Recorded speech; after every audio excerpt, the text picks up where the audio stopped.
금요 기도의 시간마다 창세기를 함께 나누고 있습니다. 창세기 가운데 우리가 요즘 아브라함에 대한 말씀을 나누고 있는데요.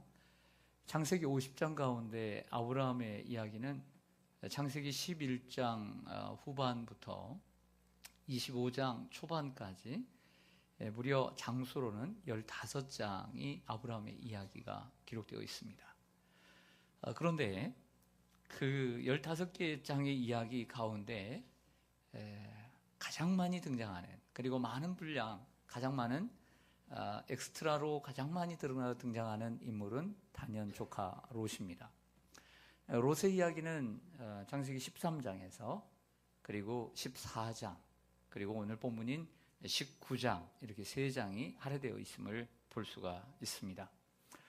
창세기 13장은 아브라함이 조카 롯과 함께 살다가, 가나안 땅에 살다가 그 양떼들의 문제로 다투어서 헤어지게 되는 장면, 그래서 롯이 헤어져서 소돔으로 오게 되는 이러한 장면을 묘사를 하고 있습니다. 이 14장에서는 롯이 살고 있는 소돔의 연합군과 이 그돌라오멜 연합군의 연합전쟁으로 인해서 소돔이 멸망을 당하고 롯이 붙잡혀가게 되었습니다. 이 롯을 구출해내는 장면이 14장에 나와 있습니다. 그리고 오늘 19장은 아브라함을 찾아와 주셨던 하나님과 천사들이 소돔을 향해 갔고, 그 소돔의 죄악성을 보고 멸망할 것을 작정하셨습니다. 그리고 이러한 멸망하는 가운데 그의 가정만을 하나님께서 구출해내시는, 이러한 탈출시키는 장면이 오늘 19장입니다. 오늘 우리가 함께 읽은 창세기 19장 23절부터 29절은 이 마지막 부분인 탈출시키는 장면을 오늘 함께 나누고자 합니다. 이런 생각을 해보았습니다. 아브라함의 믿음을 이렇게 기록하고 있는 아브라함의 15장의 어떤 스토리, 역사 가운데 왜 이처럼 롯의 이야기를 가장 많이 적고 있을까? 그냥 롯의 이야기를 빼버리고 아브라함의 이야기로 다 채울 수 있을 텐데, 롯의 이야기를 하나님이 넣으신 이유는 분명히 뜻이 있다, 이런 생각 가지고, 또 확신을 가지고 오늘 말씀을 전하게 되었습니다. 그리고 롯의 이야기를 기록한 이유에 초점을 맞추어서 오늘 말씀을 풀어 보았습니다. 오늘 23절을 보겠습니다. 23절 같이 읽겠습니다. 시작. 롯이 소알에 들어갈 때에 해가 돋았더라. 아멘. 롯과 그의 가족, 그의 아내, 그리고 2딸, 4식구죠. 그들이 소돔을 나올 때에, 그래서 소돔을 나와서 소알에 들어갈 때에 해가 돋았더라 그랬습니다. 여러분, 해가 돋았다라고 하는 것은 어떠한 이미지가 떠오릅니까? 제가 생각한 이미지는 희망의 메시지입니다. 해가 돋은 것, 이것은 새로운 희망의 메시지를 오늘 보여주고 있습니다. 예를 들어서 암울한 사사시대에 나옴이라고 하는 가정이 있었습니다. 사랑하는 남편과 2 아들과 함께 베들레헴에 살았는데 그의 흉년이 왔습니다. 그곳에 흉년이 들어서 인근에 있는 모압으로 이주를 하게 됐는데, 그들의 인생이 더욱더 비참해졌습니다. 남편이 죽고 2 아들이 죽고 이방 여인인 룻과 함께 고향으로 돌아오게 되었습니다. 근데 룻기를 보면 그 돌아올 때에 보리를 추수할 이러한 추수기였다라는 이야기를 합니다. 이건 희망의 메시지입니다. 보리 추수 시작할 때다라고 하는 것은 새로운 희망의 시작을 말하고 있는 것처럼, 오늘 본문에 이제 해가 돋았다라는 것은 그에게 새로운 희망의 메시지를 주고 있습니다. 하지만 해가 떴다, 해가 돋았다라고 하는 이러한 메시지는 희망의 메시지뿐만 아니라 그들에게는 심판의 메시지가 동시에 있다는 것을 기억해야 합니다.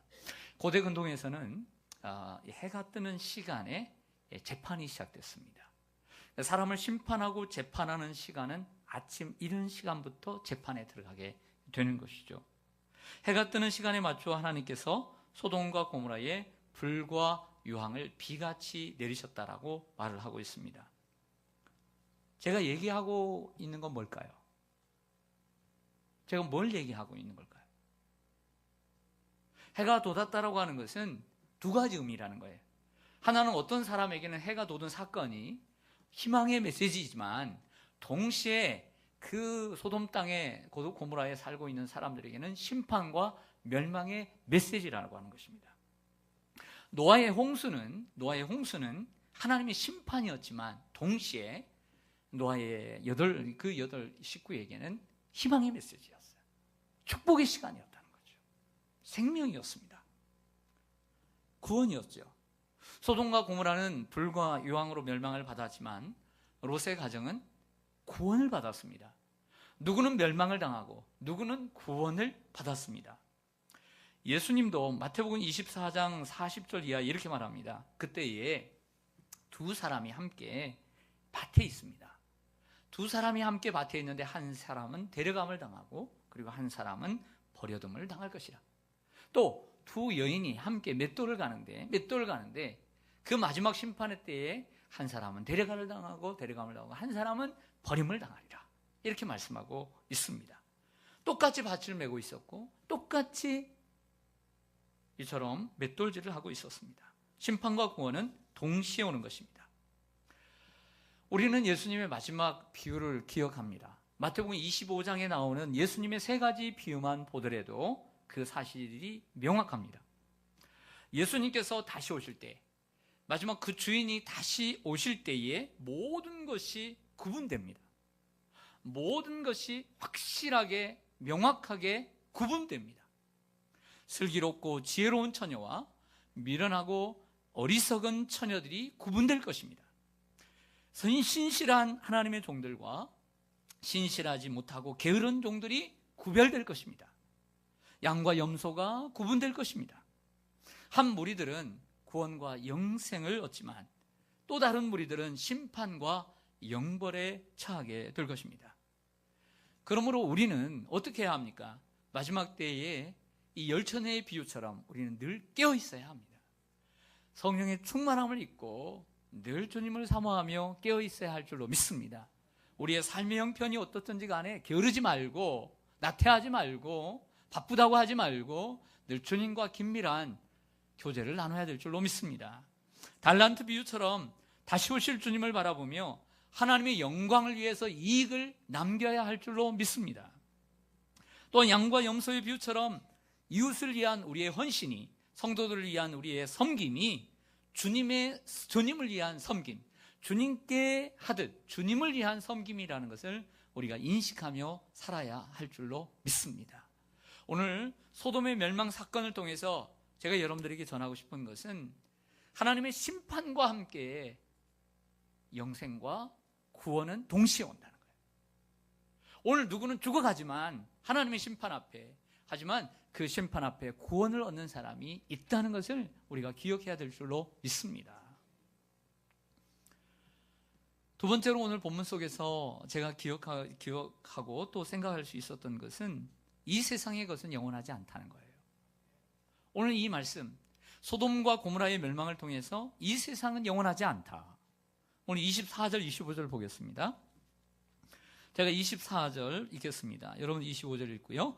여호와께서 하늘 곧 여호와께로부터 유황과 불을 소돔과 고모라에 비같이 내리사 성들과 온들과 성에 거주하는 모든 백성과 땅에 난 것을 다 엎어 멸하셨더라. 아멘. 오늘 이 두 구절은 소돔과 고모라가 멸망한 상황을 그려주고 있습니다. 그 요인이 되는 일과 그리고 그 결과가 어떻게 되어 있는가를 두 절에 말씀하고 있습니다. 근데 정확하게는 소돔뿐만 아니라 고모라 성이 멸망을 했고요. 그리고 아드마와 스보임까지 4개의 성이 멸망한 동시대적인 사건입니다. 이 4성입니다. 성경의 표현대로 오늘 보면 하늘에서 불과 유황이 비같이 소낙비처럼 내려서 그 성이 다 불타 없어졌다고 했습니다. 그럴 수도 있죠. 아마 대단한 광경이었을 것입니다. 저 위에서 불이 막 유황처럼, 아니면 저 화산의 불처럼 막 떨어져가지고 그 성들이 다 불타 없어지는 거죠. 근데 어떤 주석가들은 말하기를 그런 것은 실제적으로 어렵기 때문에 하나님께서 지진이라고 하는 심판의 도구를 통해서 그 지진을 통해서 그 성이 무너졌을 것이다, 이렇게 얘기하는 사람들이 있습니다. 중요한 것은, 그러나 이 성의 멸망 속에서 중요한 키 포인트는 방법이 아니에요. 방법이 아닙니다. 방법이 아니라 어떻게 이 성이 멸망했는가, 그 방법이 아니라 누가 멸망을 시켰는가, how가 아니라 who입니다. how가 중요한 게 아니라 who가 중요한 거예요. 오늘 24절을 보면 이렇게 얘기합니다. 한번 보시죠. 이게 주어가 누굽니까? 여호와께서 하늘 곧 누구로부터 두 번씩이나 이 심판의 주체가 하나님 여호와, 하나님이라는 것을 강조하고 있는 것이죠. 그 방법 가지고 우리가 싸울 필요가 없습니다. 어떻게 그들이 멸망을 당하고 죽었든지 간에 죽은 건 사실입니다. 그것 가지고 우리가 논쟁할 필요가 없습니다. 더 중요한 것은 하나님께서 멸망시켰다는 것, 이것이 중요한 것입니다. 사랑하는 여러분, 또 하나 심판을 하실 때, 하나님께 심판하실 때 제가 제 눈에 들어온 것은 구체적인 네 가지의 대상들이었습니다. 25절 보시죠. 첫 번째는 그 성들입니다. 그 성들은 좀 전에 말씀드린 것처럼 소돔과 고모라, 아드마와 스보임입니다. 두 번째는 온 들입니다. 한번 그림을 그리세요. 성에서 모든 사람들이 사는 게 아니에요. 예를 들어서 소돔 성이다 그러면 소돔 안에만 사는 것이 아니라 밖에도 살고요. 예루살렘 성이라고 하면 예루살렘 성 안에서만 사는 것이 아니라 그 밖에도 사는 것입니다. 그 밖에 있는 온 들도 주님이 멸하시고요. 세 번째는 그 성에 거주하는 모든 백성을 멸하셨다 그랬어요. 사람을 멸하셨고요. 네 번째는 더 중요한 것은 땅에 난 것까지도 멸하셨더라. 그들이 밭에서 논에서 그들이 수고하고 집을 짓고 그 모든 수고에서 낳은 식물까지도 하나님이 멸하셨더라. 구체적으로 얘기하고 있다는 것이죠. 자, 먼저는 성들에 대한 이야기를 합니다. 소돔과 고모라 그리고 아드마 스보임이라고 했습니다. 이 아드마 스보임은 성경의 창세기에도 나올 뿐만 아니라 호세아 11장 8절을 보면 하나님께서 이스라엘 백성들을 얼마나 사랑하시는지, 북이스라엘을 가리키는 이름이 에브라임이에요. 북이스라엘 12지파의 가장 중심에 있는 지파가 에브라임 지파입니다. 에브라임이여 내가 너를 어찌 놓겠느냐, 이스라엘이여 내가 어찌 너를 버리겠느냐, 내가 어찌 너를 아드마같이 놓겠느냐, 내가 어찌 스보임같이 두겠느냐, 이렇게 얘기합니다. 이 호세아 11장에 나오는 아드마와 스보임이 바로 소돔과 고모라와 함께 멸망을 당할 때의 성들입니다. 제가 뭘 얘기를 하려고 할까요? 제가 두 번째 말씀드리고 싶은 것은 본래 이 소돔이라는 땅은 어떤 땅이었는가를 말씀드리고 싶은 거예요. 소돔이라는 땅은 저희들이 필름을 돌려서 13장으로 가보면 롯과 삼촌인 아브라함이 이 갈등을 겪습니다. 아브라함은 하나님의 주권을 믿고 양보를 하죠. 그때의 조카 롯이 바라본 곳은 소돔이었습니다. 근데 그 소돔을 설명할 때 뭐라고 설명하냐면, 첫 번째, 물이 넉넉한 곳, 이렇게 설명해요. 그리고 하나님의 동산, 에덴 동산과 같고, 세 번째는 애굽 땅과 같았더라. 나일강이 흐르는 그 아름다운 평야처럼 이 애굽의 땅과 같이 기름진 땅이었더라. 칭찬에 칭찬을 하고 있습니다. 참으로 아름다운 땅입니다. 보배로운 땅입니다. 그래서 그 눈에 보이는 대로 선택한 곳이 소돔이었던 것이죠. 그런데 성경은 정확하게 그 아름다운 성도, 들도, 그리고 그 땅에서 난 식물까지 모두 불태웠다라고 말씀하고 있다는 것입니다. 이를 통해 우리들에게 보여주는 메시지, 이 세상의 것은 영원하지 않다. 우리가 멸망을 당할 때 무엇을 가지고 갈까요?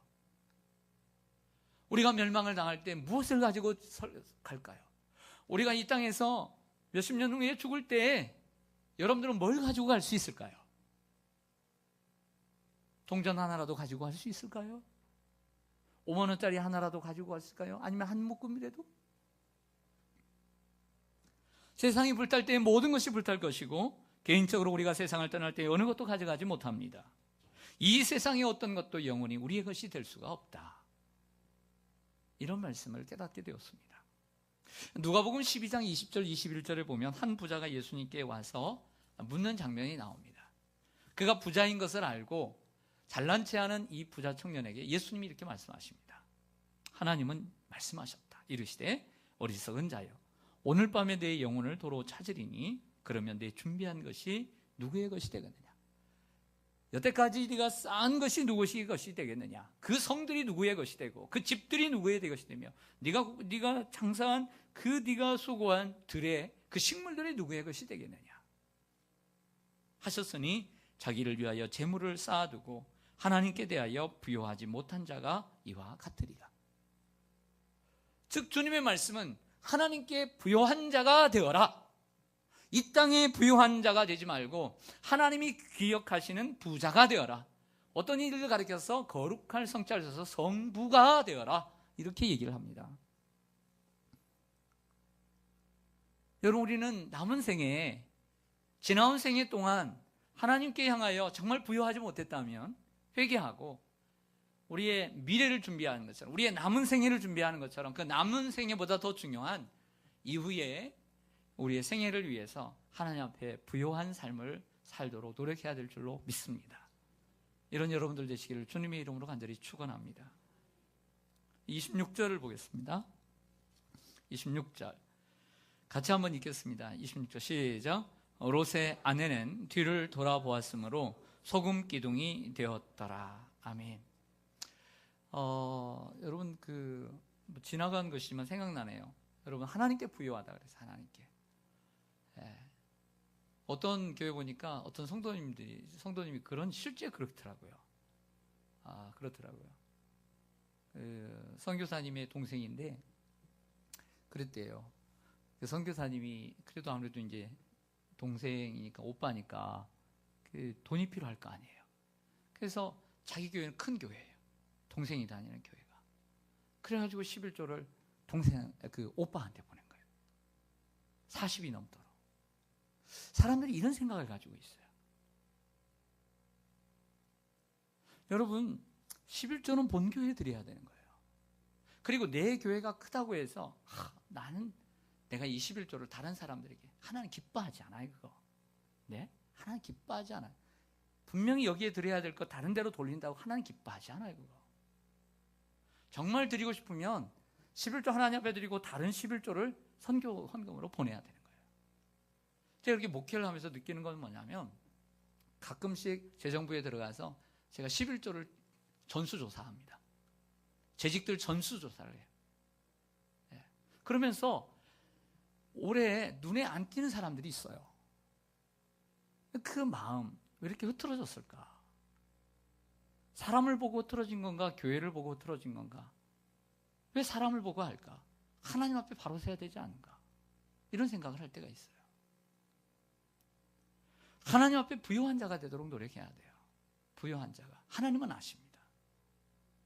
롯의 아내는 뒤를 돌아보았으므로 소금 기둥이 되었다라 했습니다. 좀 설명이 필요합니다. 롯을 찾아온 두 명의 천사들이 그 밤을 지새고 정말 말할 수 없는 밤을 지냈잖아요. 그래서 그날 아침이 되어서 롯에게 소돔의 멸망을 알리고 온 가족과 함께 이른 아침에 어서 탈출하라고 명령을 내렸습니다.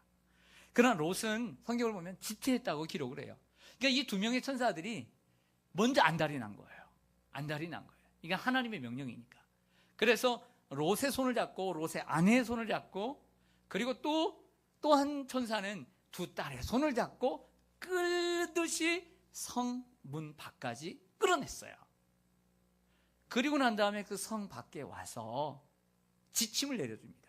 저 먼 곳까지, 저 산까지 가면서 이런 지침을 주고 있어요. 17절을 보겠습니다. 17절, 19장 17절을 보면 그 사람들이 그들을 밖으로 이끌어낸 후에 이르되 도망하여 생명을 보존하라. 첫째, 돌아보거나. 둘째, 들에 머물지 말고. 셋째, 산으로 도망하여 멸망함을 면하라. 이렇게 말씀을 해주었습니다. 여러분, 그렇게 명령을 내렸으면 어서 빨리 도망을 쳐야죠. 그런데 계속해서 미련을 두고 롯이나 그의 가족들이 미련을 두고 주춤하는 것을 보십시오. 그러니까 그 두 천사들이 어쩔 수 없어서 손에 손 잡고 막 가잖아요. 예? 끌어내려고. 억지로 끌어낸 거예요. 억지로. 천사들은 산으로 도망가라고 했습니다. 오늘 산으로 도망가라고 그랬잖아요. 그러니까 또 거기에 또 숨은 이야기를 또 보니까 롯이 겁을 먹었어요. 그 산까지 가다가는 내가 죽겠다. 그래서 저 가까운 성에 가면 안 되겠느냐. 또 이런 말이나 하고 있어요. 그러니까 천사들이 그래 그렇게 해라. 그래서 도착한 곳이 조그마한 성이었어요. 그래서 그 도착한 성이 조그마하다. 그래서 소알이라고 얘기한 거예요.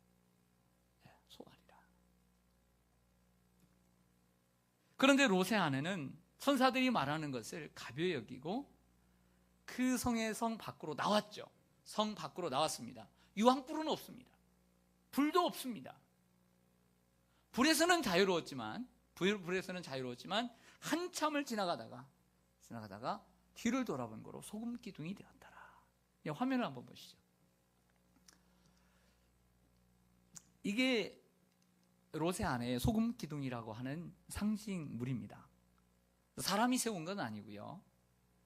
여러분들 이 이스라엘의 사해를 가다 보면 갈릴리에서 요단강을 흘러 남부 쪽에 사해라고 하는 큰 바다가 있습니다. 말은 죽은 바다라는 뜻이지만 염해라고 하는 다른 이름을 가지고 있습니다. 소금 바다라는 거죠. 소금의 분량이 많다 보니까 수영을 못해도 거기에 이제 얼굴이나 눈에나 이게 들어가면 안 되거든요. 물이 들어가지 안 되고 그냥 누워 있으면 둥둥 떱니다. 거기서 커피도 마시고 거기서 신문도 보고 한번 가보고 싶죠? 예. 저번에 보니까 세상에 기독교 방송이 아는데도 일반 방송에서 하더라고요. 그래서 보니까 그런데 거기가 소금 물만 있는 것이 아니라 그 근처의 모든 육지가 소금산이에요. 그러면 소돔과 고모라, 아드마, 스보임이 어디 있었냐면 바로 이 사해 바다 근처에 있었어요. 여기를 흘러나올 때 그가 저 언덕을 올라오면 뒤를 돌아보니까 훤히 잘 보이죠. 아래서는 잘 안 보입니다. 위에 좀 올라오니까 한번 보고 싶어서 돌아본 거 아닐까요? 소금 기둥이 되었다. 생각보다 큽니다. 수미터 됩니다. 한 사람이 1.5m, 2m 되는데 저렇게 클까? 어떻게 보면 소금이 되면서 다른 소금이 더 붙어지면서 큰 소금이 될 수가 있습니다. 기둥이 될 수 있습니다. 아니, 실제가 아닐지라도 이것이 그 많은 소금산에 이러한 여인의 모습으로 소금 기둥이 서 있는 것은 상징적으로 주님께서 영원토록 오고 오는 세대에게 거울이 되고 지침이 되기 위해서 주님이 세워두신 것입니다. 저는 그렇게 믿습니다. 롯의 아내가 뒤를 돌아본 이유는 두 가지입니다.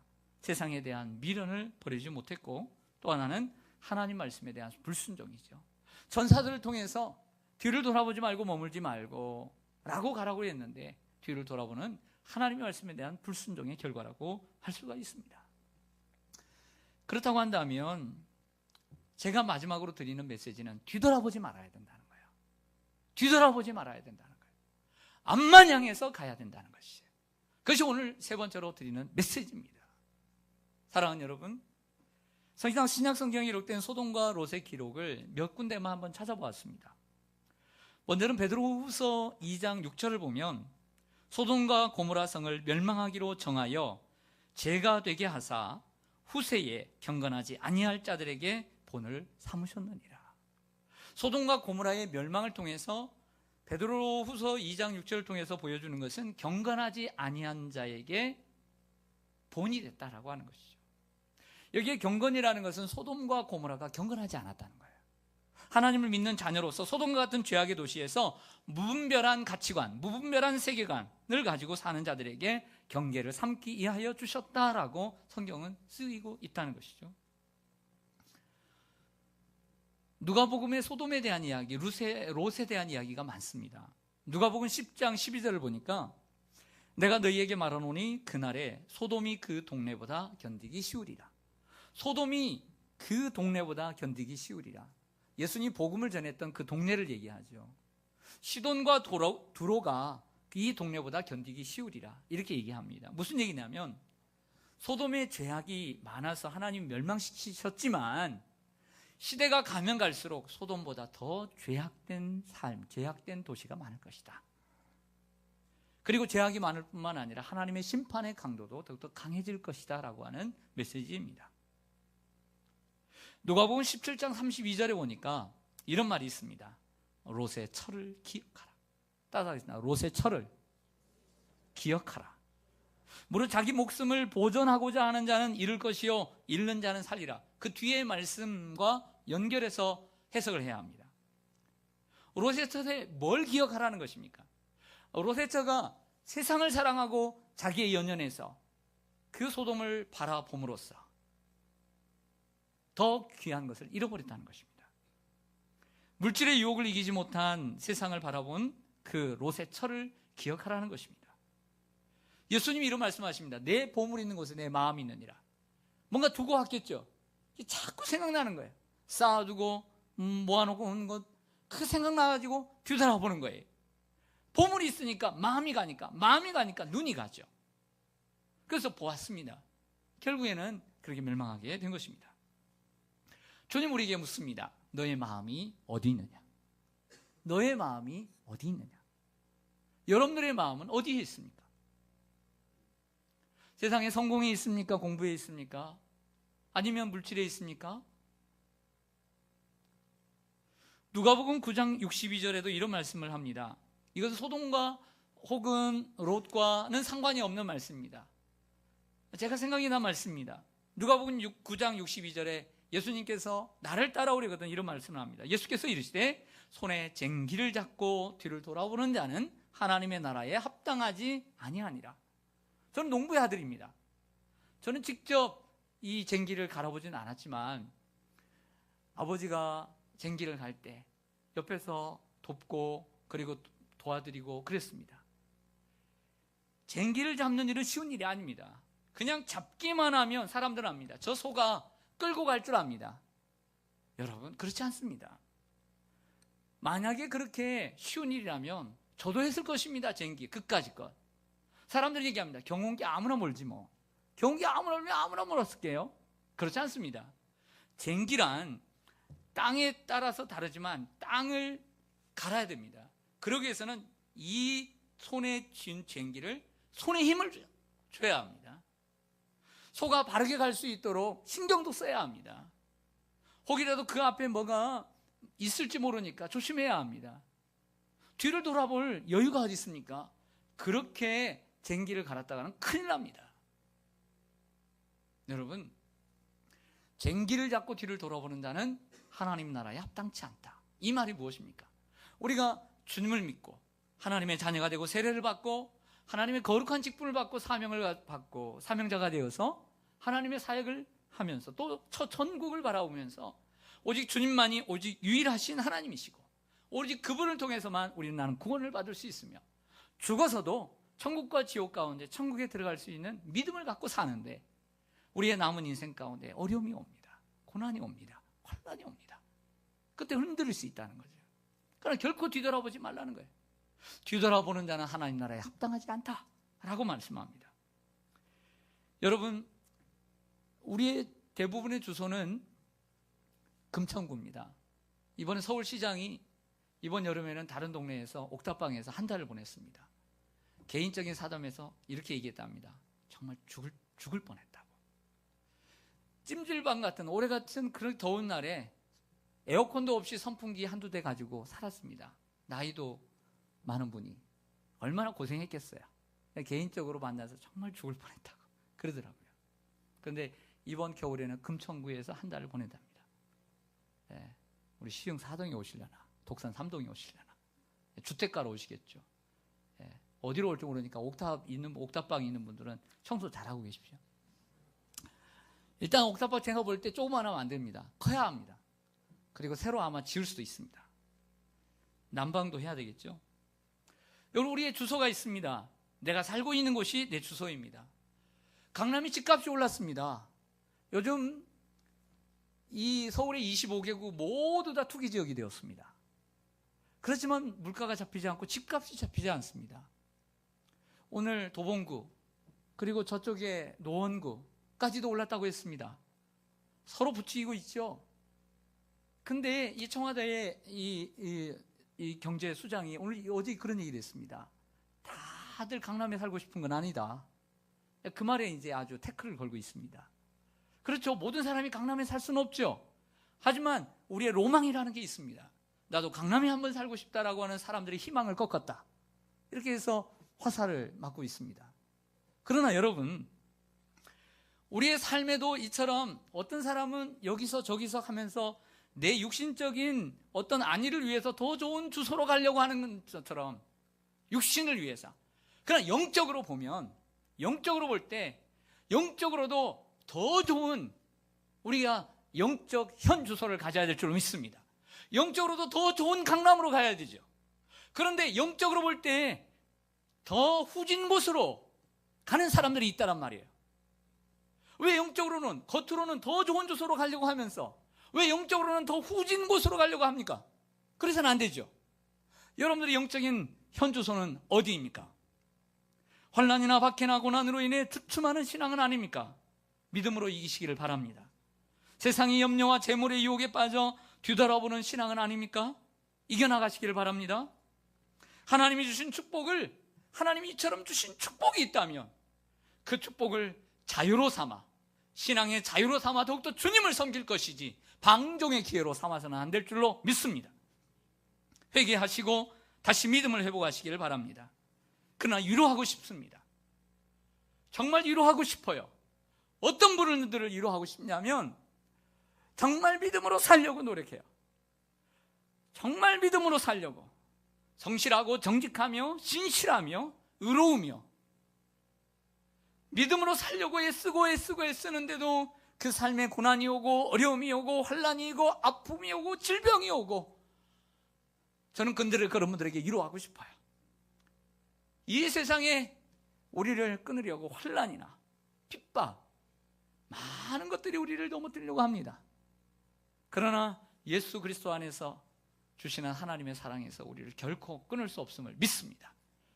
혹이라도 믿음이 없어 때로는 환난이나 핍박으로 세상의 재물과 그리고 명예와 쾌락으로 넘어지는 자들이 있을지라도 믿음대로 살아가려고 하는데 이 사방으로 오겨쌈을 당해서 큰 아픔 가운데, 고난 가운데 오늘도 믿음으로 살고자 하지만 너무나 어려운 일이 계속 겹쳐서 그럼에도 불구하고 힘들고 때로는 흔들리고 아파하는 성도들을 저는 위로하고 싶어요. 견고하며 흔들리지 말고 더욱더 주의 일에 힘쓰는 자들이 되고 더욱더 믿음의 반석 위에 서서 주님을 바라보기를 원합니다. 의인은 고난이 많다고 했는데 주님이 여러분들의 간구를 들어주실 줄로 믿습니다. 기도하겠습니다.